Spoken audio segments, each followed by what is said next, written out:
As XR creators, we wanted to explore the tension between presence and agency. We are a part of a scene, but we really can't change it because it's virtual. When we started to explore the VR medium and its storytelling abilities, we naturally got into talking about the bystander effect. The bystander effect is a psychological phenomenon in which people are less likely to offer help to a victim when other people are present.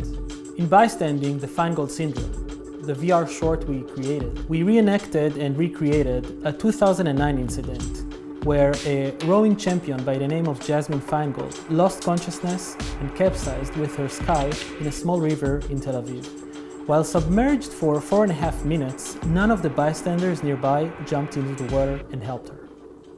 אלופת ישראל בחתירה יסמין פיינגולד נמשתה הערב עם מימי הירקון והועברה במצב קשה לבית החולים איכילוב. היא הייתה במהלך אימון חתירה בירקון. הנסיבות של טביעתה שם עדיין לא ברורות. Bystanding is a hybrid between documentary and fiction.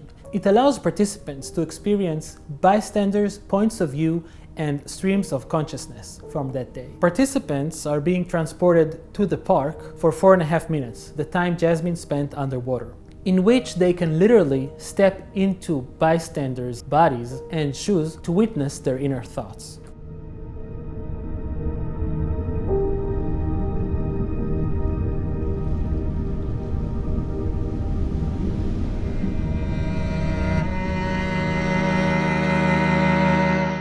In order for participants to walk freely in the environment, we first needed to create a 3D world. We recreated the park the way it was a decade ago, using a method called photogrammetry.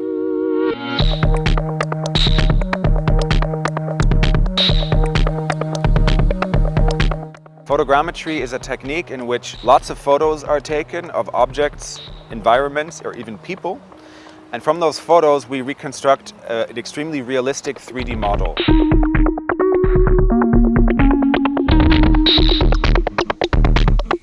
Once we had the park in place, we needed to give it life. To do so, we tracked down and interviewed the actual bystanders from that day.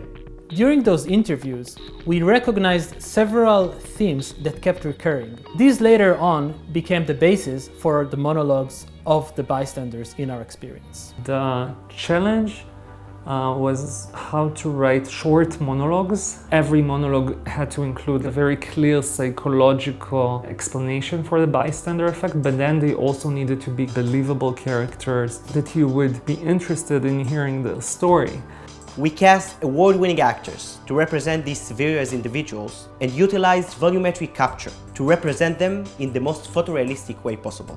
Tetavi is a company that develops volumetric video technology. When you film something in volumetric video, you're not limiting the viewpoint. So the characters have volume. Well, we developed our own depth cameras. A depth camera is a video camera that knows what the distance of each pixel is from the camera. When we have that from 4 directions, we can stitch it together to create a figure.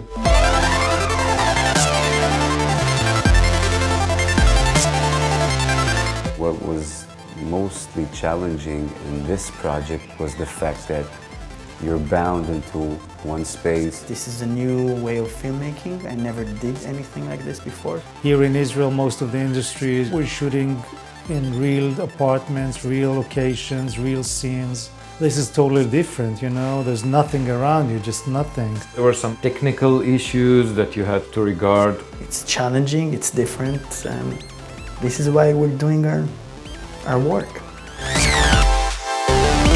So we captured the space and the people. Now it was time for the final component, the people's streams of consciousness. Each bystander's confession is experienced as a totally different memory, providing a glimpse into that specific bystander's inner world, their stream of consciousness from that day. These were visualized using 2D and 3D animation created by a talented group of animators and illustrators led by Kung Fu, a Montreal-based studio. We hope Bystanding will generate a strong memory for participants, empowering the next time they will see somebody in distress. We hope you find this experience as meaningful and eye-opening as this process was for us.